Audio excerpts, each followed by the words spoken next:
So ngayon mga kababayan, kasi yun palang mga droga na nasa magnetic lifter, sangkot si Pulong doon. Sangkot si Pulong doon mga kababayan. Sangkot si Pulong doon sa 6 billion. 6 billion magnetic lifter. Nako po. Kaya pala mga kababayan, itong si Pulong lilipad. Nako. Alam ko na. According sa balita, tumatanggap si Sara ng pera mula sa Pogo at mula sa drug lords. Ngayon mga kababayan, ang koneksyon ni Pulong sa magnetic lifter doon sa Cavite at Valenzuela na may lamang droga na ikinanta ni Jimmy Guban sa Quadcom. Kaya pala mga kababayan, hindi si Pulong tumakbo dahil sa flood control. Tumakbo siya dahil sabit siya kay Madriaga. Nako po mga kababayan. Paano nga ba naging sabit si Pulong kay Madriaga? According ngayon sa balita ng Billionaire News Channel, ikinanta ni Madriaga na ang magnetic lifter sa Cavite, Batangas at Valenzuela ba yun? Correct me if I'm wrong, Cavite ba yun o Batangas? Konektado si Pulong at si Man Scarpio dyan! So ibig sabihin, totoo nga ang kinanta ni Trillanes. Kaya pala si Pulong lalayas mga kababayan. Ang problema lang, naudlot ang pagtakas. Kasi mga kababayan, hindi po siya inaprubahan ang kanyang travel clearance. Nako po. Isa sa rason pala mga kababayan kung bakit si Pulong ay tatakas dahil dito. Pakinggan nyo. Nauna na rin naiulat ng kolumnistang si Ramon Tulfo ang pagbisita ni VP Sara kay Madriaga sa 10 oras ng gabi sa Camp Bagong Diwas gamit umano ang pondo mula sa Pogo at drug dealers. Katunayan na niya, ang mister mismo ng alkalde ang nag-utos sa kanya para ilabas mula sa kustodiya ng Bureau of Customs ang controversial na magnetic lifters noong 2018. Ang asawa mismo ng alkalde. So ibig sabihin si Man Scarpio daw ang nag-utos kay Madriaga na ilabas. Nako, ayan na nga. Pakinggan ninyo Pakinggan nyo mga kababayan. Kapangulo, inatasan din daw siya ng Vice Presidente para itatag ang Inday Sara Duterte is my president o Visit Pilipinas. Gamit umano ang pondo mula sa Pogo at drug dealers. Patay. Katunayan na niya, ang mister mismo ng alkalde ang nag-utos sa kanya para ilabas mula sa kustodiya ng Bureau of Customs. Ito, basahin ko. During my meeting with Attorney Maneses Man Scarpio, husband of VP Sara, at Burgos Circle in Bonifacio Global City, he was personally instructed me and my team to pick up the magnetic lifter at the Bureau of Customs. Ayan na! Nako mga kababayan! Panis! Boom! Panis! Si Man Scarpio daw ang nag-utos kay Madriaga na kunin ang laman ng magnetic lifter doon sa Bureau of Customs. Kinaso nga yan ni Trillanes kay Man Scarpio at kay Pulong. Nako, eto inutusan. Mga kababayan, totoo ba na sangkot si Pulong dyan? Eto, Man Scarpio at Pulong smuggling, patay kang bata ka. In the early part of 2017, during my meeting with a certain alias Henry, a Chinese national known importing of various goods in Bureau of Customs, he introduced to me Councilor Nelo Abellera, known as Small Boy. Patay. In the said meeting, Small told me that he is the business partner and trusted man of Michael Yang, Pulong Duterte, the son of the President Rodrigo Duterte, and Attorney Man Scarpio, Patay. the husband of the Davao City Mayor Sara Duterte.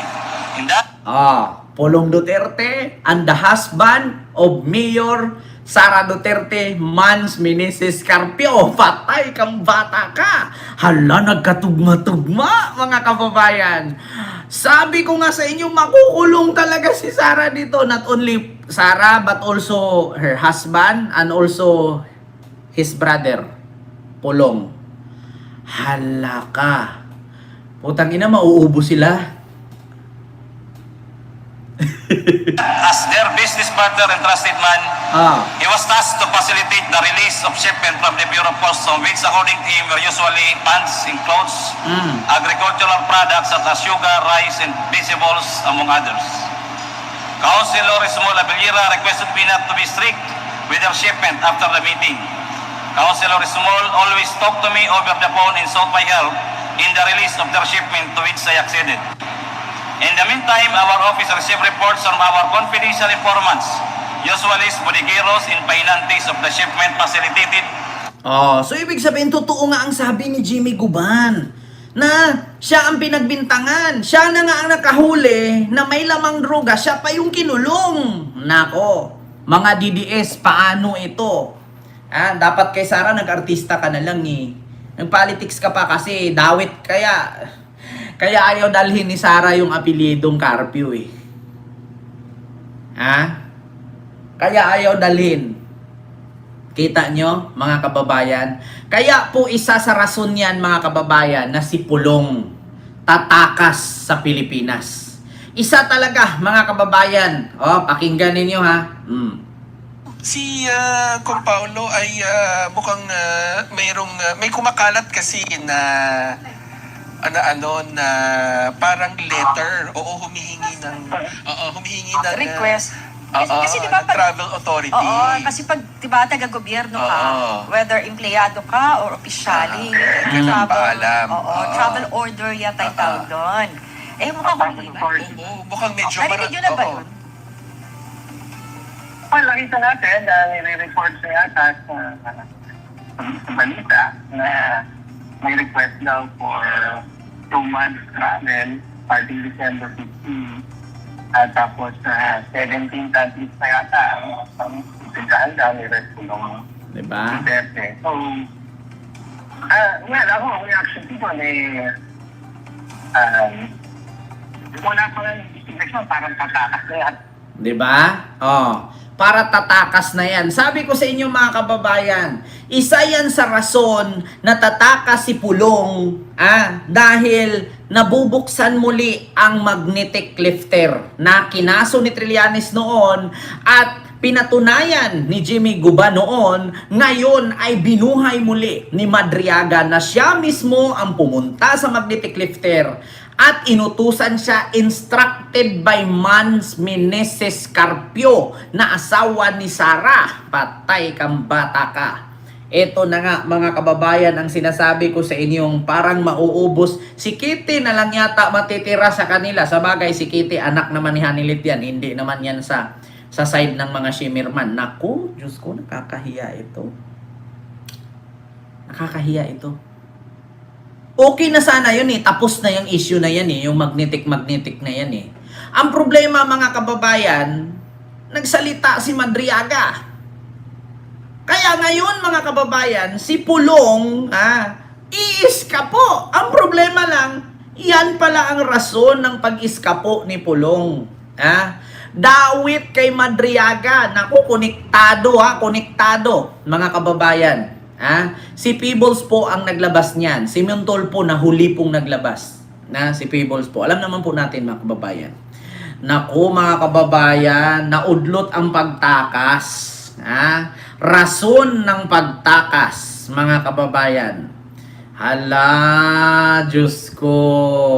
Alam nyo na, dahil sa magnetic lifter, kaya iikot ng 17 bansa naghahanap ng asylum. Halaka. Siguro, mga kababayan, ramdam ko nung ikinulong si Digong, di ba umiikot din yan si Pulong ng ilang bansa din inikutan niya. Ang pagkakaalam ko, nag-apply na yan ng asylum eh. Nag-a-apply na ng asylum yan. Biruin mo, 17 bansa, hindi lang 5 milyon gagastusin mo dyan. Kahit pa 10 milyon eh. Kung para din naman sa kaligtasan mo at hindi ka makulong, okay yan eh. Ala, Diyos ko po. Kaya pala isa sa rason, mga kababayan, na tatakbo si Pulong. Ala, patay kang bata ka. Rason kung bakit siya lilipad sa 17 bansa dahil nabuksan na naman ang kwento ni Jimmy Guban. Patay kang bata ka, Pulong o Pulong, nadawit pala siya, my God, oh my God. Nako, mga kababayan, isa pala sa rason yun, isa pala sa rason, mga kababayan, na si Pulong ay tatakbo ng 17 bansa.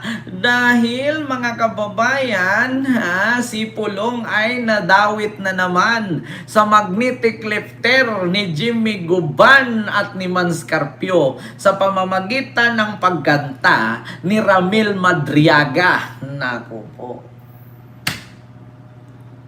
Wala na. Finish na. Finish na. Mga kababayan, finish na. Finish na talaga. Diyos ko po, mga kababayan, alaka. Alaka, ito na. Oh my God.